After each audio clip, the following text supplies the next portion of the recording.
안녕하세요. 출근길 3분 노동법 전경국 노무사입니다. 오늘은 소방공무원의 급성심근경색에 의한 사망 사건에 대해서 최근 제가 공무상 재해로 인정받은 그 사건이 있어서 해당 사건의 주요 쟁점과 어떻게 그 해법을 찾아냈는지에 대해서 살펴보는 시간을 가져보도록 하겠습니다.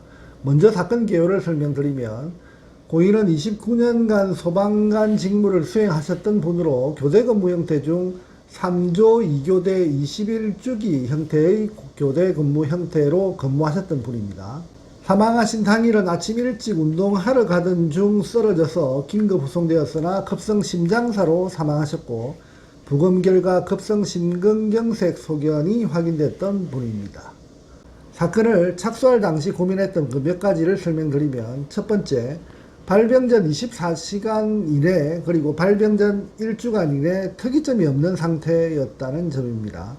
고인의 사망 당일은 휴일날 운동하러 가는 상황이었고, 특별히 업무적 원인을 제시할 만한 쟁점이 없는 상황이었습니다. 그리고 발병 전 1주간 사이도 과거 일상과 비교해 볼 때 특별히 가중될 만한 요인을 찾을 수가 없어서 이를 어떻게 극복할 것인가를 상당히 고민했던 사건입니다. 그리고 두 번째, 개인 건강 분야에서 콜레스테롤 수치 등 건강 상태가 썩 좋은 상태는 아니었다라고 하는 점입니다. 고인의 건강검진 기록 자료를 체크한 결과 혈압이 일시적으로 170 이상의 상태도 확인되었고, 그리고 140까지 기록된 내역도 확인되었습니다. 그리고 콜레스테롤 수치도 정상 범위를 벗어난 상태, 그리고 혈당도 경계치에 있는 등 기저질환의 요소를 전혀 배제할 수 없는 상황이었습니다. 그리고 세 번째, 고인의 사망을 유발할 만한 특별한 요인을 찾아야 되겠다라고 고민을 했습니다. 소방공무원의 경우 모든 국민들이 힘든 직종임을 잘 인식하고 있습니다. 하지만 고인의 경우 유독 다른 소방공무원들에 비해서 더 힘들 수 있는 요인을 주장해서 다른 소방공무원들과 달리 공무상 업무 수행 중 사망할 수밖에 없는 그런 요인들을 어떻게 찾아낼 것인가 하는 것이 상당히 중요하고 고민해야 할 부분이었다, 이렇게 판단하고 조사를 시작했습니다. 이상과 같은 주요 쟁점 외에도 이번 사건은 누구보다 열심히 그리고 국민의 생명과 안전을 지키기 위해서 한평생을 몸바쳐 일하시다가 사망하신 분의 사건을 준비하는 과정이었기 때문에 다방면에서 주장 논리상 허점이 보이지 않도록 최선을 다했던 그런 사건으로 기억하고 있습니다.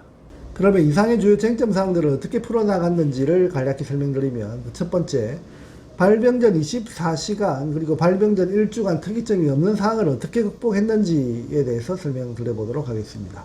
고인의 발병 전 일정 기간 동안 다른 소방관 분들과 달리 더욱더 급격한 가로 및 스트레스 상황이 있는지 조사를 했지만 사망에 이르게 될 만한 특별한 직접적인 원인 상황은 확인되지 않은 상황이었습니다. 이러한 부분을 극복하기 위해 업무 내용 부분에서 주장할 만한 근거와 지침을 활용하기로 판단했습니다. 다시 말해서 고용노동부고시 제2017-117호에 명시한 업무부담 가중 요인에 대한 조사를 보다 구체적으로 확인하기 시작했습니다.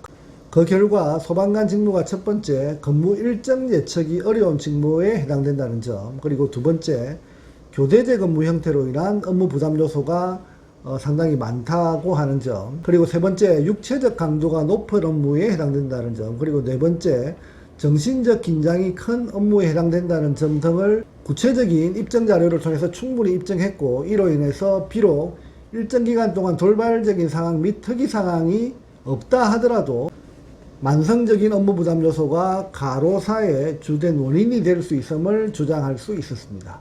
두 번째, 개인 건강 분야에서 고인의 건강 상태를 어떻게 방어했는지를 설명드리면, 앞서 말씀드린 것처럼 고인은 혈압 및 콜레스테롤 수치 등에서 기초질환을 어느 정도 보유하고 있는 분이었기 때문에 순직 여부를 결정하는 과정에서 기초질환의 요인을 언급할 개연성이 있는 상황이었습니다. 하지만 이 부분의 경우 2017년 시행한 고용노동부 고시 2017-117호에 의거 과로사 여부를 판정하는 기준에서 개인의 건강 상태를 삭제하는 그 내용이 있었고, 그 취지에 대한 설명을 제 발생 경위에 충분히 주장했습니다. 이는 순직 여부를 판정하는 위원회에서 자칫 개인의 건강을 이유로 사망의 원인이 기저질환이다 라고 하는 오판을 할 수 있는 여지를 사전에 차단하기 위해서 관련 노동부 고시를 제시했고 해당 고시의 취지를 설명하는 등 충분한 사전 조치를 취한 상태였습니다. 그리고 세 번째, 고인의 과로사와 관련한 특별한 요인을 어떻게 찾았는지를 설명드리면, 이 부분에 대해서는 사실상 고인의 사건을 조사하는 과정에서 소방관 직무를 수개월간 철저히 분석하면서 대처할 수 있었던 상황이었습니다.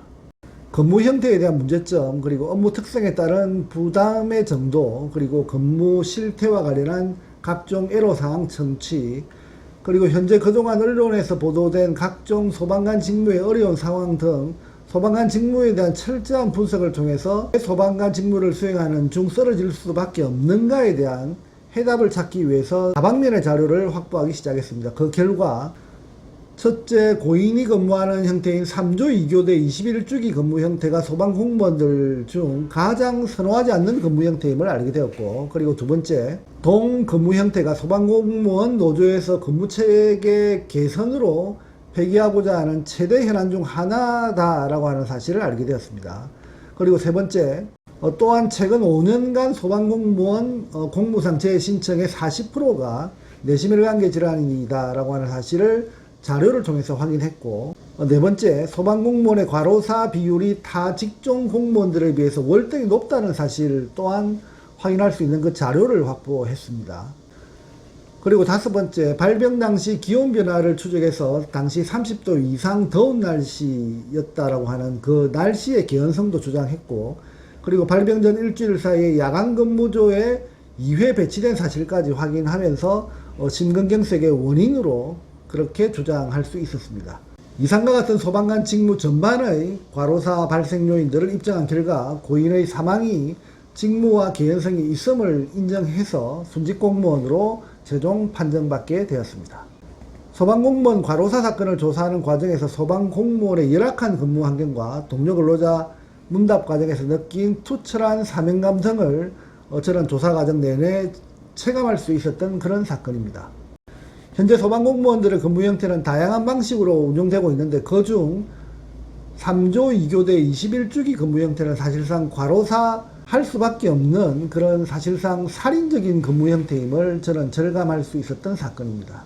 이번 사건을 조사하면서 소방공무원의 근무 형태와 더불어 열악한 근무 환경에 대한 다양한 논의가 반드시 필요하다라고 하는 사실을 절감하게 되었고, 향후 21주기 근무 형태와 같은 근무조 편성은 조속한 시일 내에 입법으로 개선되어야 할 것으로 판단됩니다. 오늘은 소방공무원 과로사 사건의 조사 결과 및 순직 인정 사례에 대해서 알아보는 시간을 가져봤습니다. 감사합니다.